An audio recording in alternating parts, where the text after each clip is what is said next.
What do you do when both sides believe they're winning? We are starting week 5 of the government shutdown. My goodness. And we are days away from food stamps not being sent out all over the country. 1 in 8 Americans, which is an unbelievable number to me, use food stamps. That includes 650,000 Missourians and 188,000 Kansans. And while I do believe that Republicans are sitting there right now and should be feeling pretty good about themselves because they can point the finger and say, we just want to do what both sides of the aisle have done for a very long time, and that is pass a continuing resolution, keep the government funded at its current levels, and then we can find time to debate all of this stuff in the weeks to come. With that being said, I do think they find themselves right now in a difficult spot. If food stamps aren't going out, boy, that is just handing this thing over on a silver platter to the media and to your political opponents, even though, of course, we know and we understand that Democrats need to get the Republicans to the 60-vote threshold. We get it. We've talked about this for 4 weeks now. We start in week 5. Still, the optics of this, the optics of 1 in 8 Americans potentially not being able to eat is not one that the Republicans should want, even if the system has fraud in it, even if it's got waste in it, even if we've got to have the real conversation around why 1 in 8 Americans are on food stamps. You know and I know that in the short term, that's not going to matter. But the good news came, believe it or not, from CNN, of all places. I'm serious. Fake news. I said, no, do it this way you want. Okay? CNN yesterday had this coverage of how the GOP popularity has actually been increasing during the shutdown. It hasn't. If anything, it's been helped a little bit. Take a look here, the shift in net popularity versus pre-shutdown. When we're looking at the Republican Party overall, that brand actually up 2 points. That's within the margin of error, but clearly it hasn't dropped. Come over to this side of the screen. Look at the net approval ratings for Republicans in Congress. It's actually up 5 points since pre-shutdown. So what we're seeing here is the Republican brand in Congress has actually improved somewhat compared to where we were pre-shutdown, despite the fact that Republicans control. And that's the math that John Thune and Mike Johnson are looking at is, well, hey, why should we give, and electorally speaking, when our brand has actually improved a little bit? Now, we say their position is getting better. With whom? Yeah, okay, with whom? So I think it's 2 groups that it's so important to keep an eye on. All right, change in the Republican Congress's net approval rating versus pre-shutdown. It's rallying the base for sure. Look at this, the net approval rating up 12 points versus pre-shutdown. But it's not just with the base. It's also with the middle of the electorate. Look at this, among independents. It's up 8 points as well. So we've got a situation here where Republicans with the shutdown are actually rallying their base, but it's also something that's not hurting them with the folks in the middle. If anything, it's helping them with folks in the middle. And this is the type of math that if you're Republicans, you like to see, right? Because something could rally the base but alienate those in the middle, or something could rally those in the middle but alienate the base. But the truth is, we're not seeing that. What we're seeing is the Republican brand has actually gotten better among independents, and it's also gotten better among Republicans as well, that Republican brand when it comes to those in Congress. So again, what's the electoral reason that Republicans would give in at this point? And Democrats.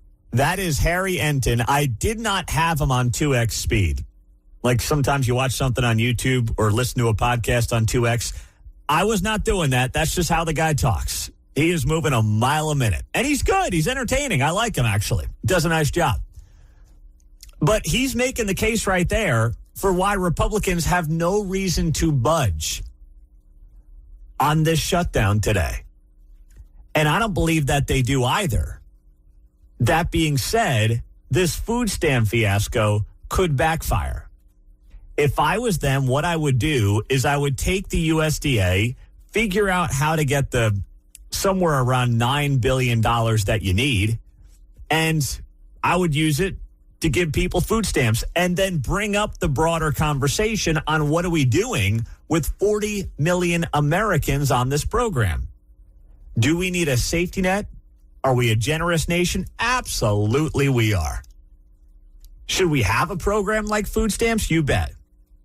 Was it ever intended for 40 million Americans out of about 330 to be on food stamps, John? I don't think so, my man. Yeah, the safety net was not intended to be a lifestyle. Exactly. And I know people, I know we talked about it in the last couple of days. John, Mark, we all know people who have been on them and couldn't get off them. I'm telling you, one of my good buddies went through a rough patch. He was on them, and he couldn't give them back. He's like, get me off the... No, you're good, man. Please, take it. We insist. It's like, no. You go to a holiday party, you do a gift swap. No, it's all yours. I really don't want it. I'm okay. No, please, I insist. I don't want it, John. I don't want Great it. stocking stuffers, though. Lottery tickets, some snap tickets, you know. Yeah, exactly. It's like, this is not what people are looking for. But they want to get people on the program. Why? You grow government. You grow dependence on the government. And you know what? You win elections if you're one political party. So bringing this up to the forefront, bringing this conversation to the American people is a good one to have. Is now the time to do it? I don't believe it is. And when you've got momentum on the shutdown, on your side, politically speaking, why risk that? And this is one easy way to risk it because you know and I know what's coming. I mean, we're sitting here on a Wednesday. I can tell you what's coming on the Sunday shows. You are going to have interview after interview. Oh, the holidays are right around the corner. Thanksgiving's 3 weeks away, and people can't feed themselves. And, you know, already in the Kansas City Star, they've got this here. Talking about, you know, what's going on with the food banks. As SNAP shutdown looms, KC Food Bank grapples with bare shelves and rising needs. You know and I know that that's only going to continue. So I know that you've got the administration, you've got the USDA coming out and saying, we don't have the money, it's not there. Well, I would ask, you haven't had the money for anything anyway. You guys go in the debt for everything. You know, I mean, both sides of the aisle, you're $37 trillion in debt. And now suddenly we're going to do the cute game of, well, you know, I don't know where the $9 billion is for the food stamps. Someone's still taking taxes out of my paycheck. So it's going somewhere. Yeah, me too. I mean, I'm a simple man, but I've been paid once since the shutdown began, and I didn't get a gross paycheck. My taxes were gone, so someone's got it somewhere. Just stay smart, Republicans. You've got to stay smart on this. Don't get cocky. Don't get overconfident. All right? And don't think that you're bulletproof because this thing can turn in an instant. And I don't want it to turn on you. Let's be very clear. I mean, you know, I don't hide where I stand on any of this. I don't want it to turn on you. So don't let it. Don't let it turn on you.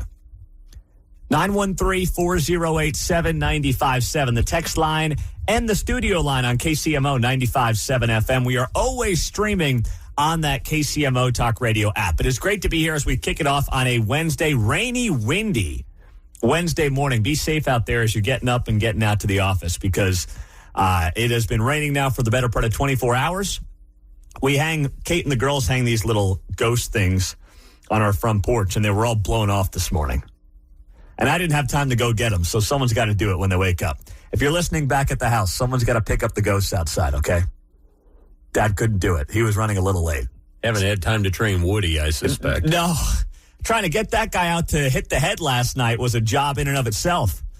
I'm like, dude, get out. Get out there. I know it's raining. I know it's windy. Get out there. Go. And he's looking at me like, why am I going out there? Well, you're not going in the house. Last I checked, you're not potty trained. You're a dog. But I'm looking forward to a great weekend. It's going to be sunny, Halloween, 58 degrees. It's going to be perfect. Just got to get through the first half of the day today. Now, coming up on KCMO Talk Radio. Well, we continue to set the agenda when it comes to the news cycle in this town. I will explain and tell you why next on KCMO. We are less than a week away to some local elections, most notably on the Kansas side of the state line, where the Overland Park mayor's race takes front and center stage. And a lot of that is driven by what? The Royals ballpark. And whether or not 119th and Null is a viable place for the Royals to play baseball. And, you know, I don't want to sit here, Mark, and just pat ourselves in the back all day. Although I'm glad to see that you are awake. You didn't stay up till 1 o'clock watching sports last night? You didn't do that? No, when the Warriors came on about 10, I went to bed.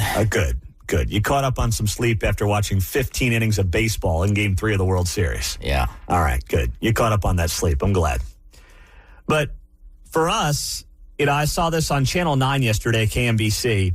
Headline story here. Overland Park mayoral candidates split on chip seal infrastructure and potential Royals stadium.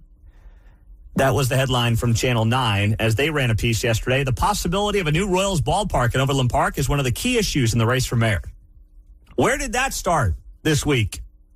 Right here on Monday with Kurt Skoog, the mayor of Overland Park, who would not answer the question as to whether or not he is a proponent of Major League Baseball being played at 119th and all as he seeks re-election coming up in 6 days.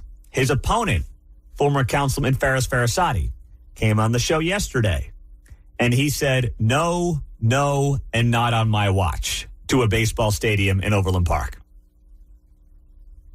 And then I hear it on a local radio station very early this morning where they're suddenly talking about the mayor's race in Overland Park and where they stand on the future of the Royals and a baseball stadium at 119th and all. And I'm like, you know what? Once again, I know we got to do the work of the entire media in this town because too many of them are not interested in big J journalism at times, like with the streetcar opening last week. My goodness.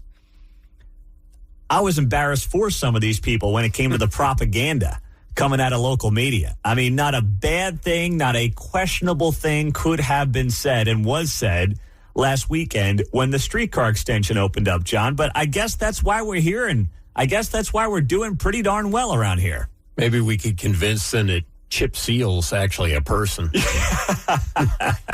Why is everybody against Chip? Well, someone's going to be on the ballot looking for Chip Seal, right? Man, there's all this debate over this guy, Chip Seal. Where do I vote for? I don't see him. They go to the poll workers. Where's Chip Seal on the ballot? Sir, I hate to break it to you, but yeah, it's not a real thing. So I'm happy about that. I'm glad that conversation's happening. And, I do think that it's not a difficult question to ask somebody who wants to be in the Overland Park City Council or wants to be mayor. Are you a proponent of Royals baseball at 119th and all? And if they won't answer the question, to me, that tells you something. If they can't give you a straight answer, that tells me all I need to know. That doesn't mean I'm endorsing or getting involved. I'm just saying if I was a voter in Overland Park, that would tell me plenty right there. It would suggest to me that they know it's not popular, but there may be reasons that they want to support it. That's it. Now, let's go out to Shawnee, where they made a decision this week that I think is a good one. Shawnee has passed new e-scooter rules and requirements aimed at improving safety. The city council passed the new requirements during a meeting this week. The move is an effort to improve safety across the city when it comes to popular motorized options.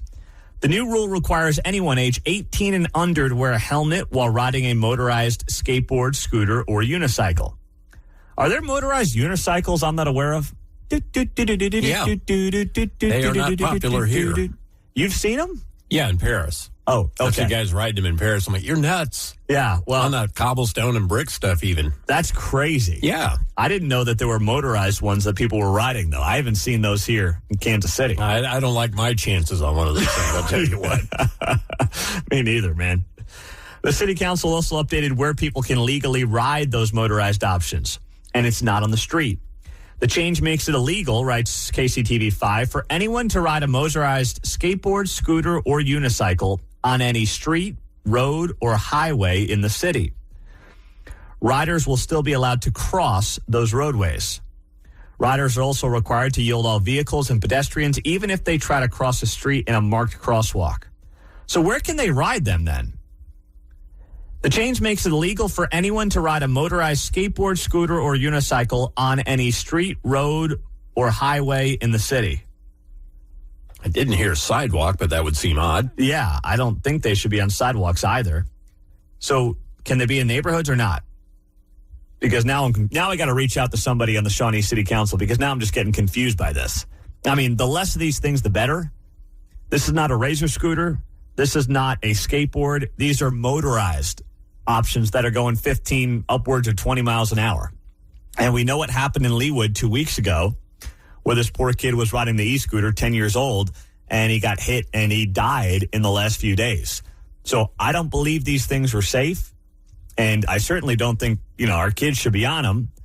If they can't drive a car, I'm not sure why we're allowing them to hop on at 10 years old, motorized scooters that act like vehicles that can go up to 20 miles an hour. We're not talking about riding a bike. We're talking about hopping on a motorized scooter.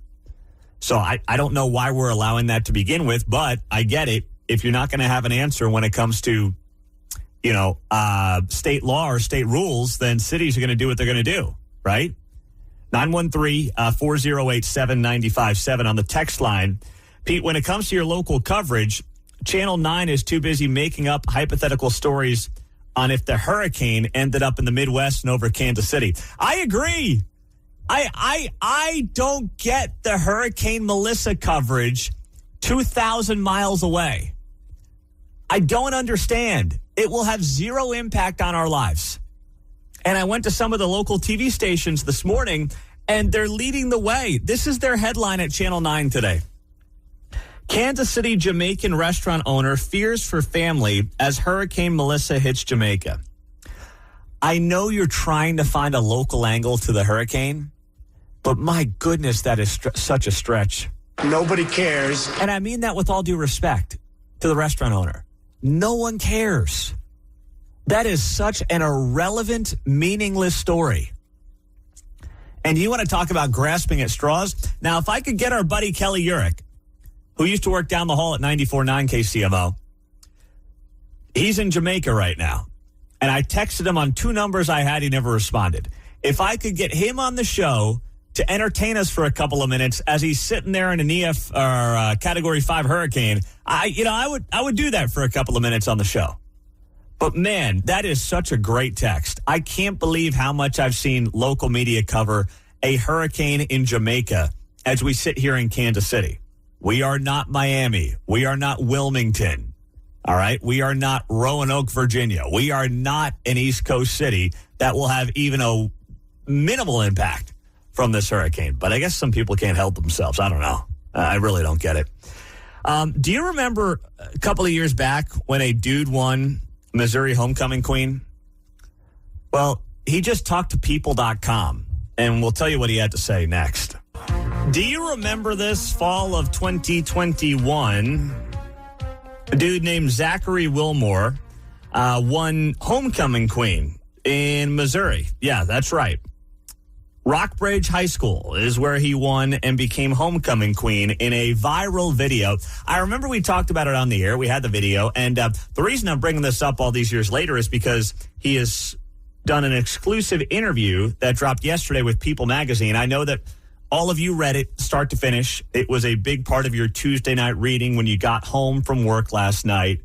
But for those that might have missed it, I figured I'd take you through it, John. My copy's in the restroom down there, and I've got the corner folded back on my page, so don't lose my place. All right, I won't. Thank you for the heads up. I wouldn't want to do that to you if I take a break here during the show. Thank you. But in case you missed the audio, this is what it sounded like 4 years ago, almost to the day. Here with us tonight, the crown this year's homecoming is the Bruin Bears. And now, Rockbridge, your 2021 homecoming queen is Zachary Wilmore. Woo! Let's Ladies go! and gentlemen, the Beatles. So remember, this is coming out of COVID. This is like crazy times in America. Things are going nuts, right? And woke is at its peak, I would say, in the fall of 2021, including here in Missouri, where Zachary Wilmore becomes Homecoming Queen. So People Magazine does this piece, and they write here, Missouri's first male homecoming queen speaks out about hateful criticism following his viral moment. Now, let me just be clear. Being hateful to anybody is wrong. But let's also be clear that this individual, Zachary Wilmore, has done very well for himself. He's a senior at San Diego State. He is a social media influencer with 2.3 million followers on TikTok and 500,000 followers on Instagram. So he's got a major business as basically a cross-dresser. He's not a transgender person because I looked it up. His pronouns on his TikTok are he, him. So he's just a dude, right? I mean, if you go by he, him pronouns, you're not trying to be something you're not. He talks in this article to People magazine about being openly gay, and he's HIV positive and, you know, a couple other things as well he talks about, which once again, he is living his lifestyle whether I agree with it or not. But he's not a transgender person. He's just a gay man who decided he was going to be the homecoming queen, and he won homecoming queen for that. This is odd. My nephew is gay, and he won homecoming king at his school. Okay, so that comes up in the story, all right? What he goes on to say here to People magazine is that he was not taking a spot from a girl. He says here that was not the case. He tells People magazine the school was only ever going to crown one winner, no matter their gender. He could have opted to be called homecoming queen or homecoming king if he preferred. He said it was based off of popularity at the time and how many votes one specific person could garner regardless of the title. So he could have gone by homecoming king. He elected to be the homecoming queen. But he is not trying to convince anybody that he is transgender. He does look like he enjoys cross-dressing, which once again in America, whether I agree or not, that's his prerogative. But he's not a transgender person. So now I'm sitting here and wondering this. Is the transgender community going to be mad at the gay guy who called himself the homecoming queen? Like, how far are we going to dig on this issue? Does now the trans community have beef with the gay guy who's calling himself the homecoming queen? I don't know the answer here. Okay, I just know in a world where everyone's trying to say, you cannot claim our status, you cannot be in our class, you cannot tell us what to do, you cannot be one of us unless you're one of us, which is not the world I want to live in, by the way. I'm not interested in this at all. It's just the world that we've created. So I'm trying to get a handle on what's what here. But the other part of it from People magazine that they talk about is how he got death threats, and there was a lot of really nasty stuff coming this guy, Zachary Wilmore's way, when he won homecoming queen here in Missouri back in 2021. And obviously that's wrong. But at the same time, I'm looking at this puff piece, and I'm like, okay, someone on the other side was actually killed, Charlie Kirk, and you don't see nearly the criticism, or dare I say the puff pieces about people who have actually lost their lives and those around them and their families. You think People magazine's doing a feature on Erica Kirk anytime soon? In fact, there's this piece that came down yesterday from People magazine, headline, Jamie Lee Curtis breaks silence on backlash to her Charlie Kirk comments. It was a mistranslation, she says. Wow. So now they're protecting people like Jamie Lee Curtis. They will never do a puff piece or anything nice about Erica Kirk. But let's go back 40 years ago, highlight the random Missouri guy who became homecoming queen, who now is living a great life. God bless him. It's still America. Making a lot of money with millions of TikTok and Instagram followers, and talk about how he got death threats on social media 40 years ago because he was the homecoming queen. That's wrong, but it also, this story is really about embarrassing media coverage and picking and choosing who you want to highlight and when you want to highlight them. 913-408-7957 is how you join us. Let's go to Jan in Osawatomie. What's up, Jan? I had just wanted to bring attention to the fact that we had a biological female become homecoming king this year at our homecoming. In Osawatomie, huh? Yes. Did that get any attention? No. Yeah, I was going to say, I might have missed the story, but I didn't hear that. No, I know a lot of kids were upset about it. Some parents were upset about it, but no one voiced their opinion outwardly. Who votes on it? The kids? The kids and the staff. So the kids and the staff. Did you hear any? Do you have kids in the school? I do not now. You don't now, but did you hear or did you get any information on how this person ended up winning? Was it basically out of fear, or how did that go down? I don't believe it was out of fear. I'm not sure. Wow. Apparently the ones that were against it didn't vote. Well, that's sometimes how it goes. Wow. Well, I appreciate the heads up on that. I had no idea. Breaking some news on the show there, Jane. Thank you. Yes, you're welcome. How about that? All right. 913-408-7957. Steven, was that you out in Osawatomie winning Homecoming Queen? Woo! Good morning. Pete, man, it's been a dry season for KU football, but this almost makes up for it. Listen, I say you go girl or boy or whatever at Mizzou there. I read in the People magazine story that our guy there rushed a fraternity at Mizzou. That's what I want to know. I want to know, did he rush as a gal or did he rush as a guy? Oh, he went to San Diego State. I don't think he went to Mizzou. The story says he's a San Diego State senior. According to this story and a People magazine exclusive, that he rushed at Missouri.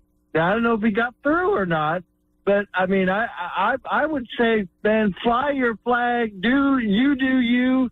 You could rush he's not a bad looking girl. I'll give him that. But boy, Mizzou, you really outdid yourself. I think the J School is taking over the administration or something. I gotta, as a KU fan, I have to congratulate Missouri on all they're doing to forward. Listen, I don't think any KU person can be ragging on Missouri for anything. And considering you just came out and said he's not a bad-looking girl, I think you might want to hang up the phone and call it a day, Steve. I'm just being honest from far away. I mean, he's got 2.2 million followers, so he can't be that ugly. He can't be that ugly. There must not have a lot of good vision. Must need glass. We got a lot of people on the internet that need glasses. Well, that's the truth. All right, thank you, Stephen. He's juiced up here on a Wednesday. You don't want to hang around Stephen after 10 p.m.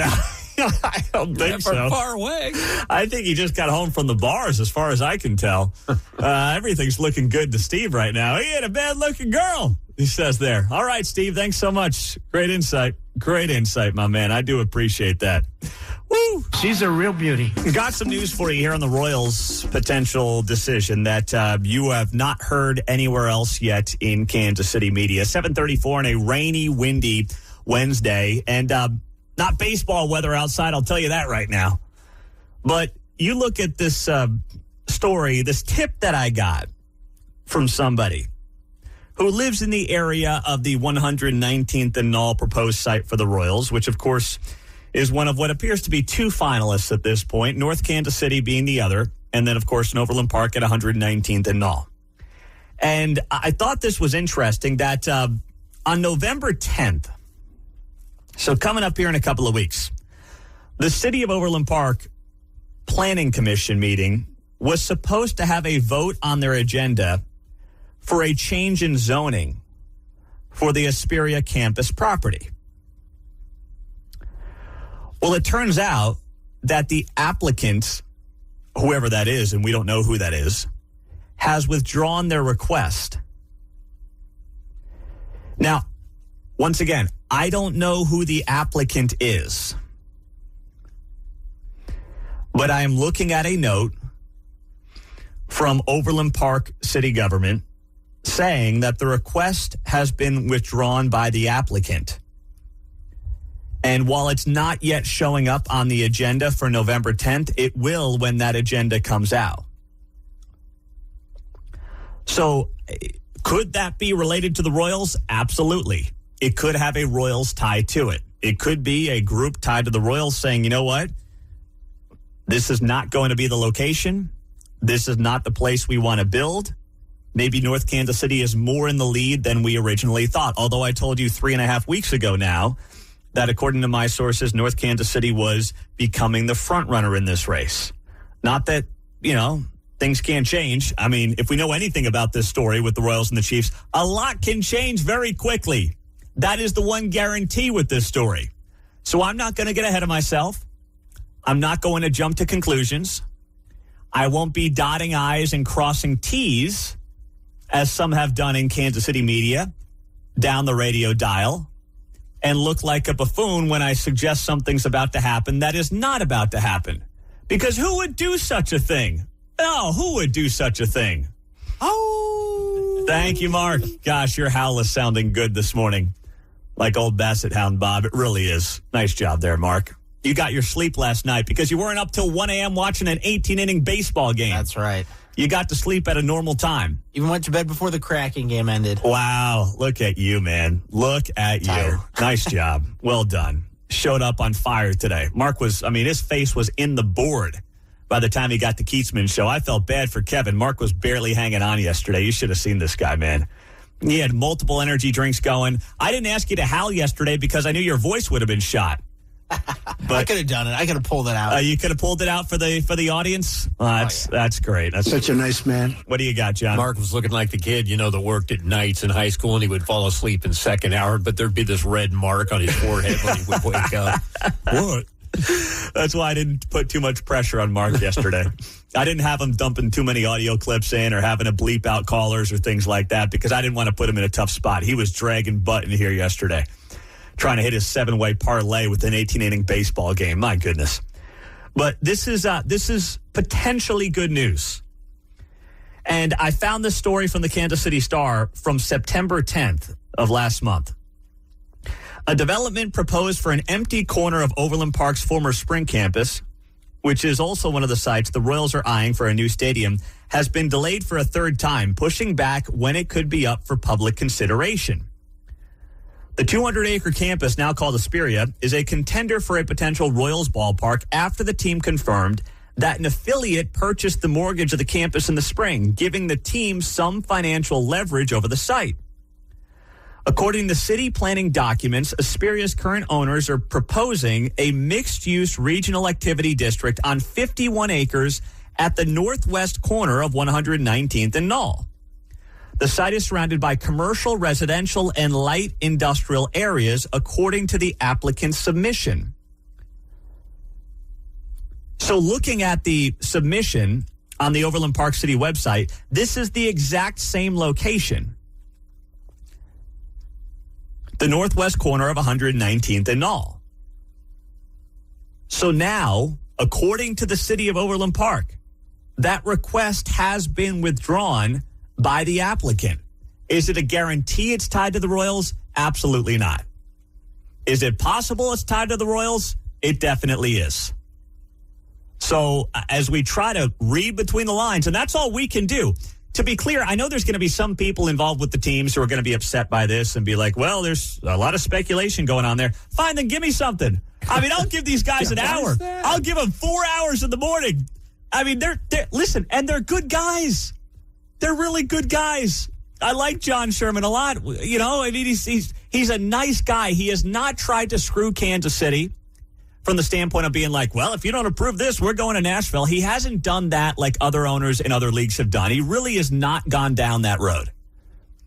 But on the flip side, they also have not been nearly as transparent in this process as they promised they were going to be when they started 3+ years ago. So both those things are true. Good people who I believe do want the best for Kansas City, but also have not held up their end of the bargain when it comes to transparency. So if you're not going to be transparent, I got to go fishing. And I've got to find stories like this where we try to read between the lines and not guarantee you anything, not say we definitely know what's going to happen here, nothing like that, but just suggest here's what may be happening. And we're giving you stuff that other people in Kansas City media do not have. So that's something to watch as we go forward here in this process. And I do think that we are within a couple of weeks from potentially having a decision. And that's why I believe the current Overland Park mayor was very coy on this a couple of days ago when he joined the show and would not give an answer as to whether or not he thinks 119th and Null is a good spot for baseball. You had the other guy running against him, Faris Farasati, saying that no way, no how would he want baseball at 119th and Null. I do think that there's an election coming up they want to get passed. And then also there are still things that they've got to figure out on the Missouri side of the state line. But the key to me on the Missouri side of the state line right now is Governor Mike Kehoe. And I know for a fact that he's heavily involved in these conversations. He is leading the way on these conversations in a way that his predecessor, Mike Parson, did not want to do or was not interested in doing for whatever reason.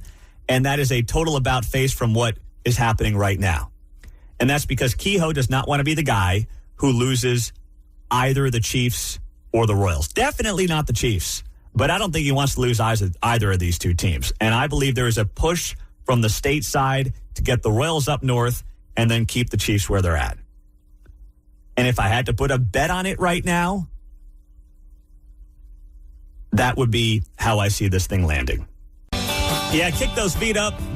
See if those food stamps clear coming up this weekend and have a grand old time. We'll see how it plays out. Government shutdown beginning week 5 today. And the question, as we just talked to Derek Schmidt about, is whether or not the USDA is going to send out $9 billion in food stamp payments coming up next month. Now, this went viral on social media yesterday. It started on TikTok, and then it went nuts on X and other places. Millions of views racked up. It is a very minor TikTok influencer who doesn't have a lot of traction, and I don't think she thought she was probably going to go viral for this, but it's funny, the things that take off once in a while. People don't think that their videos are going to go nuts, and then they do, and they're like, well, whoops. This person has about 23,000 followers on TikTok. Jayla Got an Attitude, that's her handle, that's her name. That was John Anthony's handle till he got banned from all social media platforms. Well, I lost the trademark in 99 going into 2000. J.A. Got an Attitude. Oh, my J to the is A. And this is everything that people can't stand about this food stamp conversation and why there clearly is abuse when 1 in 8 Americans are on it. And while that's a conversation that has to be had, is this week the time for it? I don't know. But videos like this ain't helping the cause. All right, Mark, it's about 1 minute and 30 seconds. I gave you the audio this morning. I said, bleep it out. How many bleeps we got in here? I think there's about 25. Jeez. Possibly. Well, you better have your hand on that dump button, man, because if you missed one, although I guess the FCC's closed, so who's going to do anything about it anyway, right? I mean, yeah, right now their website says just put a quarter in the swear jar. Oh, my gosh. Yeah, Brendan Carr is like not even working, so I don't know who's going to get in trouble for any of this anyway. But just to be safe, Mark, have your finger on the dump button. And this is a woman bragging about stealing from a grocery store because she's not going to get her food stamps. And she's telling her followers on TikTok how they should also steal from the grocery store. And here we go. Hi, you guys. I'm out of the store. So they wanted $7 for this. Mind you, I don't have food stamps anymore. They cut me off. So I only had $22 left in food stamps. Now, let me be very clear. This person dressed to the nines. I mean, not my style, but dressed up for them. Got the fancy, looks like maybe a knockoff Coach bag or something. Got the nails done, the hair's done. Everything's, looking on the up and up. But somehow, no $7 for peanut butter. So this is what I stole. Okay, they wanted $9 for this. I said, I don't got $9. Then they wanted $2 for this. Tic Tacs. They wanted, sorry, it's all up because it's been in my purse. $7 for this. I'm making some stuffed salmon today. These are needed. I'm not paying $7 for that. Okay, let me show you the most important thing to me. Short ribs. Take off the label so that you don't beep. Get your meat. How many do you think that I got? Short ribs. How many short ribs is that? And can I be real? More of y'all should have started taking from the motherfucking corporations a long time ago. Y'all just didn't have that in your motherfucking bones. Get out there and get in the motherfucking field like I told you. Everything out here is yours. Whether or not you take it, they call that free will. I call that eminent domain. You know what I'm saying? One thing I learned from the white men, take it! Hey, now! Take it! I don't give a fuck who's already sitting there. I don't give a fuck if your land was already established. It's mine now, and I want it. That is what we should be preaching in the land to the fucking masses. Act more like a white man. Take it for yourself. All right, we're done. 25 bleeps in there, Mark. You know what, Mark? Hold on. Stop right there. Take a bow there, Mark. You go home early today, okay? Thank you. Nice job, Mark. That's a heavy lift. Yeah. That's a heavy lift right there, brother. You had to go through that one like with a fine-tooth comb to make sure you got all the bleeps in there. And I know that your heart was racing the last minute and a half. Oh, yeah. But you got it done. It was, and having to listen to that over and over again, that was tough. I know. Everything about that is what is wrong with the present culture that exists around food stamps and anything else involving the government. We are generous as a country. We have safety nets. But when the safety net, which is supposed to be a hand up, not a handout, turns into that arrogance, turns into that attitude, and I promise you, she's not alone. 40 million people on the program, I promise you she's not alone. I'm not saying it's all 40 million, but that person with those sentiments, not alone. That's how a video like that ends up going viral on TikTok and social media yesterday. That is everything wrong with what these government programs have turned into, John. Yeah, I need to play the video again because apparently I'm missing out on certain behaviors ascribed to me as a white man. So I need to fill out the list and get some few badges earned here. I think. Yeah, you've got some... Short ribs was one of the things I got out of that. You've got some work to do on that front. You're right about that. And I think we all do, as far as I can tell. Yeah. I mean, I'm listening to that, and I'm like, what do we... who am I taking from? I'm just going to the grocery store with the kids and being like, wait, this is costing me how much? Except I'm paying for it. That's the difference. All the time as a little kid, I heard, get off my lawn! So, you try to take some land, but... And for those of us who obviously just go to the grocery store, work hard, and realize the grocery bill keeps going up, and it's true, it does, to think that I'm also subsidizing those groceries, or I guess her stealing those groceries in this example, it's ridiculous. So there was one video that went viral in response to that. And do we have that gentleman, that fine gentleman there, Mark? Let's roll the tape. I'm just going to say it, and I don't care who get mad. Shouldn't no grown-ass, able-bodied people be freaking out about no food stamps. If you got 2 legs, 2 arms, you can get up and talk on the phone. You can get up and take your behind to work. I'm talking to able-bodied. There you go. Yeah, I like that. That's a message right there. On the text line, stuffed salmon, ribs, I haven't had that food in a long time in this economy. Hey, you know what? You just put it in your fake Coach bag and you're good to go. That one did puzzle me. I'm a little bit familiar with cooking salmon. I'm like, I've never stuffed salmon. Yeah. You could try it, I guess. It would crumble, I think. Maybe you should apply for the program there, John. You got a few extra That's bucks. true. That's another thing I've got to catch up on. Yeah, you are not scamming the system properly, brother. All right? That's what's going on. So I can't help but wonder if, on a serious note, this oncoming drama around food stamps is going to lead to potentially unrest and bad situations in major American cities. I don't want that to be the case. What I really want to see happen is our private sector step up. That's what I would love to see happen.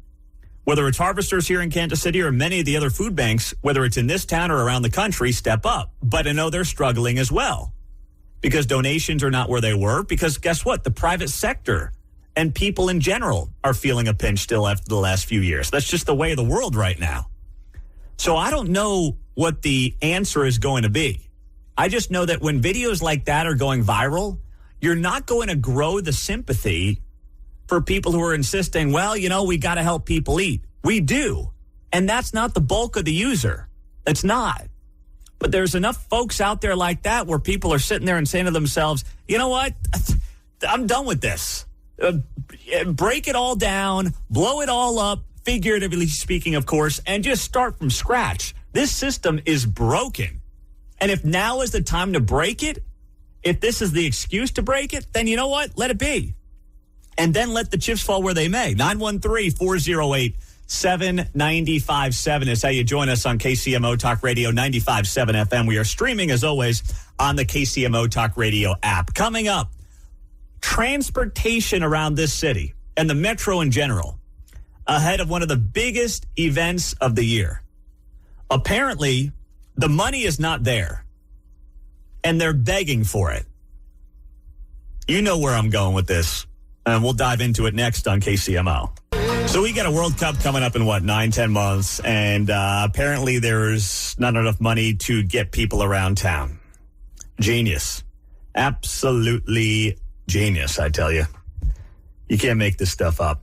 Fox 4 had the story yesterday. Questions remain about transportation during World Cup matches in Kansas City.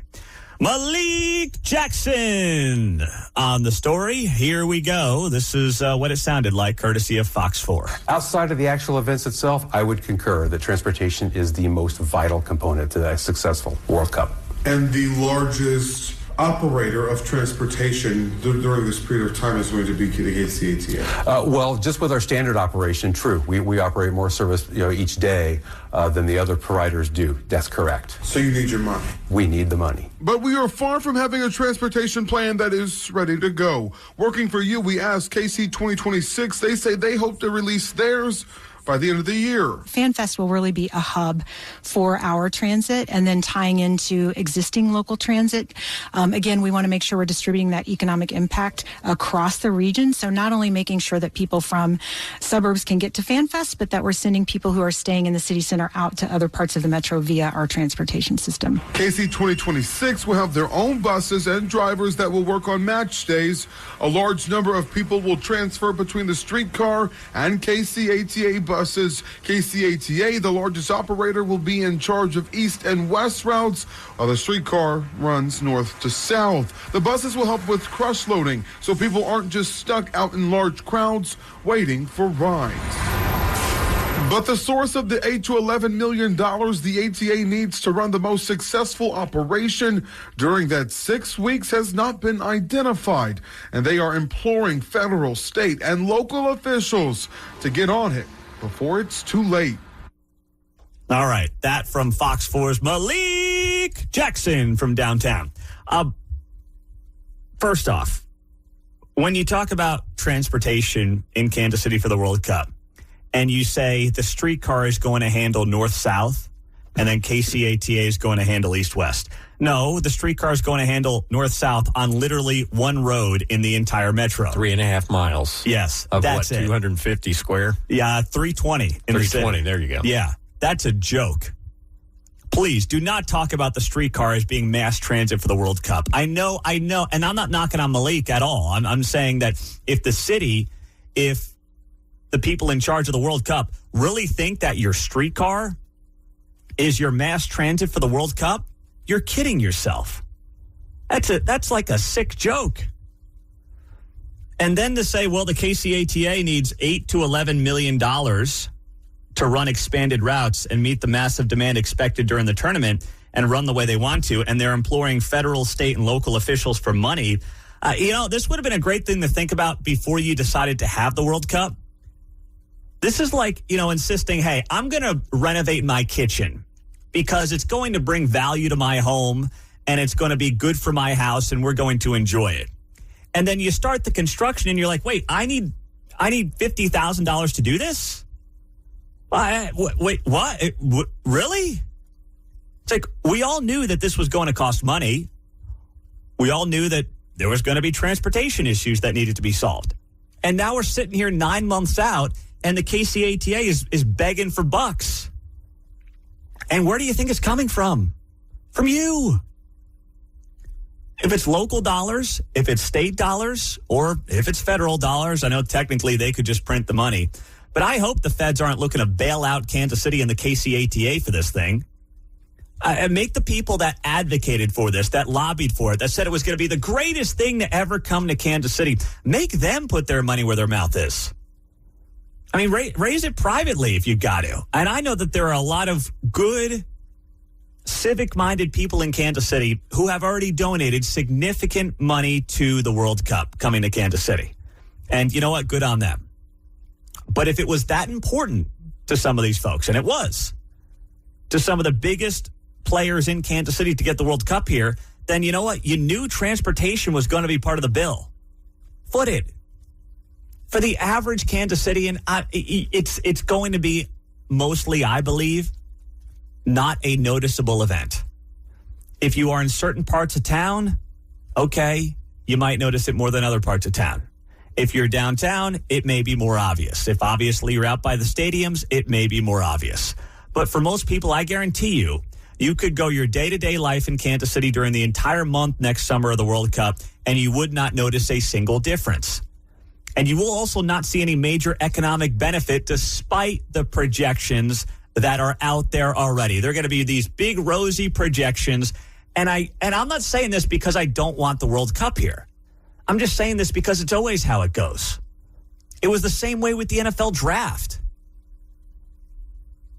It's not going to meet the expectations. It's not. Because they always overshoot. They always overestimate.